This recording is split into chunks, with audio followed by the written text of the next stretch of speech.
여러분, 지금 금값 장난 아닙니다. 이건 그냥 올랐다 수준이 아니라 역사책에 기록될 수준입니다. 진작 사둘 걸 그랬네. 이 말, 지금 가장 많이 하고 있는 말이라고 합니다. 금값 1억 원이 2억 5천만 원이 되는 시대, 지금 실제로 벌어지고 있습니다.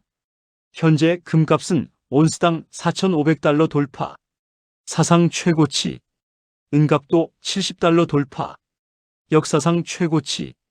이건 그냥 일시적 상승이 아니라 세계 금융 판도가 뒤집히는 신호입니다. 그리고 이걸 끌어올린 배경? 네, 또 전쟁, 군사긴장, 지정학적 리스크. 미국이 카리브해에 군사력 증강하고 있습니다. 그냥 보여주기식이 아니라 실제 병력과 특수작전 항공기 배치. 왜? 베네수엘라 마두로 정권의 돈줄을 끊기 위해 원유 수출 통제, 유조선 납포, 해상작전 개입. 이걸 쉽게 말하면 너네 돈줄 끊는다. 버티면 직접 들어간다. 이 메시지입니다. 세계는 잘 알고 있습니다. 이런 상황이 벌어지면 항상 움직이는 자산이 있습니다. 바로 금, 은, 원자재. 핵심은 이겁니다. 1. 군사 긴장 증가, 안전자산 수요 폭발.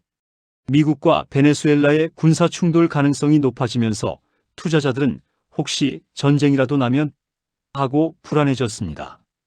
이럴 때 가장 먼저 움직이는 자금이 바로 안전자산입니다. 그 대표가 금, 은 같은 귀금속이죠. 그래서 시장에서는 위험한 자산을 팔고 금으로 몰리는 현상이 나타난 겁니다. 2달러 약세 우려, 실물 자산 선호 증가. 미국이 군사 행동을 확대하고 경제 제재를 강화할 경우 전 세계 금융시장에서 달러 가치가 흔들릴 가능성이 제기됩니다. 달러가 약해질 수 있다는 우려가 커지면 사람들은 종이돈 대신 실제로 손에 쥘 수 있는 자산, 즉 실물 자산을 선호하게 됩니다. 3. 중앙은행 금 매수 확대의 금값이 쉽게 안 떨어지는 구조. 요즘은 개인이 아니라 각 나라의 중앙은행들까지 금을 경쟁적으로 사들이는 상황입니다.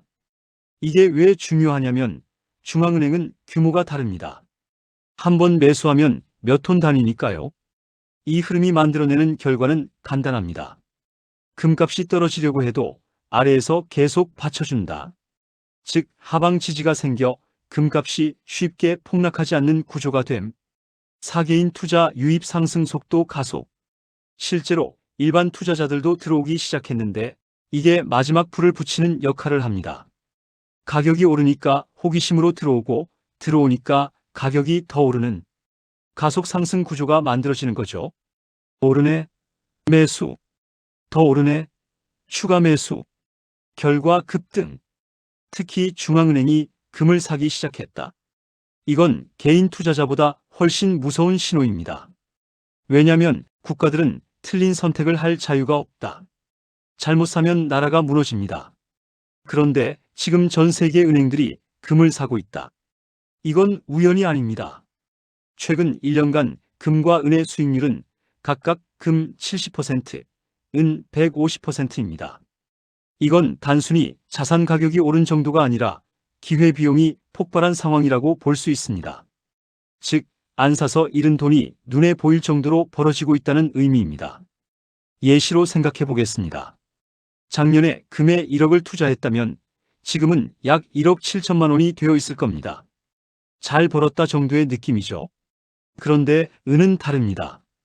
작년에 은에 1억을 넣었다면 지금은 약 2억 5천만 원, 말 그대로 인생이 바뀔 수도 있는 수준의 수익입니다. 그래서 지금 뒤늦게 관심 갖는 사람들은 이렇게 말합니다. 아, 진작 사둘 걸. 그때 사람들이 말릴 때 사는 게 기회였네. 하지만 더 중요한 포인트는 여기서 끝나지 않습니다. 전문가들과 시장에선 이 상승이 끝 구간이 아니라 시작일 수도 있다는 가능성이 제기되고 있습니다. 가격을 끌어올리는 구조적 요인, 즉 군사긴장, 실물자산 선호 증가, 중앙은행 매수 확대 같은 조건들이 여전히 유지되고 있기 때문입니다. 즉, 지금의 금, 은 가격 상승은 단순한 이벤트가 아니라 환경이 만든 장기 상승 구조의 초입일 수도 있다는 해석이 가능한 상황입니다. 지금 시장에서는 현재 상승 여력이 더 남아있을 수 있다는 전망들이 나오고 있습니다. 대표적으로 거론되는 수치는 다음과 같습니다. 금 5,000달러 시대 가능성 제기, 은 100달러 시대 논의, 군사 충돌, 달러 약세, 인플레이션이라는 3박자가 동시에 이어질 경우 도달 가능성. 여기서 중요한 점은 이 전망들이 무조건 오른다고 단정하는 말이 아니라는 것입니다. 시장은 항상 변수와 리스크가 존재합니다. 하지만 그럼에도 불구하고 전문가들이 이런 숫자를 언급하는 이유는 명확합니다. 이미 환경이 바뀌었기 때문입니다. 전쟁 위험, 통화 가치 약화, 실물 자산 선호 증가. 이 구조적 변화가 자산 가격을 뒷받침하고 있기 때문입니다. 그래서 지금 시점의 핵심은 이겁니다. 과거처럼 몰라서 못 샀다가 아니라 이제는 보고도 안 움직였다가 되는 시점이라는 것. 다시 말해 지금은 정보 부족의 시대가 아니라 의사결정의 시대로 넘어가고 있다는 의미입니다. 여러분, 지금 시장은 우리에게 분명히 신호를 보내고 있습니다. 위기냐? 기회냐? 이 질문에 따라 1년 뒤 자산은 완전히 달라집니다.